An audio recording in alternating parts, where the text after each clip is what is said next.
دیکھیے دین کی تدوین اور دین کا انتقال جو ہم تک ہوا، اس میں صحابہ کرام رضی اللہ عنہ کا بہت بڑا کردار ہے، اور پھر امت پر، رسول اللہ صلی اللہ علیہ وسلم کی امت پر بہت بڑا ایک یہ بھی احسان ہے، یہ جو وسعت ہے، یہ جو تنوع ہے، یہ جو ائمہ اربعہ ہیں، ائمہ خمسہ ہیں، یہ جو احکام کے اندر تھوڑا تھوڑا اختلاف ہے جس کی وجہ سے ہم جھگڑتے ہیں، یہ بہت بڑی نعمت ہے اور رحمت ہے، چونکہ یہ سب کے سب کسی نہ کسی صحابی سے،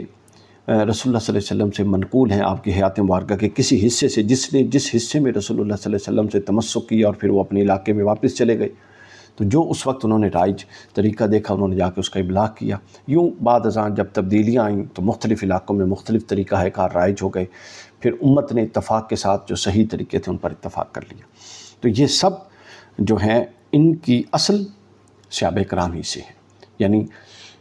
یہی وجہ حضرت شاہ ولی اللہ رحمۃ اللہ علیہ نے لکھا، حضور شیخ الاسلام نے فرمایا کہ تمام مکاتب فکر میں حق دائر ہے، حق ہر ایک کے اندر تھوڑا تھوڑا یا کسی نہ کسی صورت میں شکل میں موجود ہے، آپ کسی کا مطلقاً انکار نہیں کر سکتے۔ علامہ ابن تیمیہ نے فتاویٰ میں، اپنی فتاویٰ میں اس حوالے سے بیان کیا، اور حضرت شاہ ولی اللہ نے الانصاف فی بیان سبب الاختلاف میں بیان کیا کہ یہ جتنے سلف صالحین نے بیان کیا ہے کہ یہ جتنے بھی طریقے رائج ہیں یہ سب صحابہ کرام سے ہم تک پہنچے ہیں۔ مثلا نماز جنازہ میں کبھی قرات کرتے کبھی نہ کرتے، نماز میں کبھی بسم اللہ بلند آواز سے پڑھتے اور کبھی بغیر جہر کے آہستہ پڑھتے، کبھی رکوع کو جاتے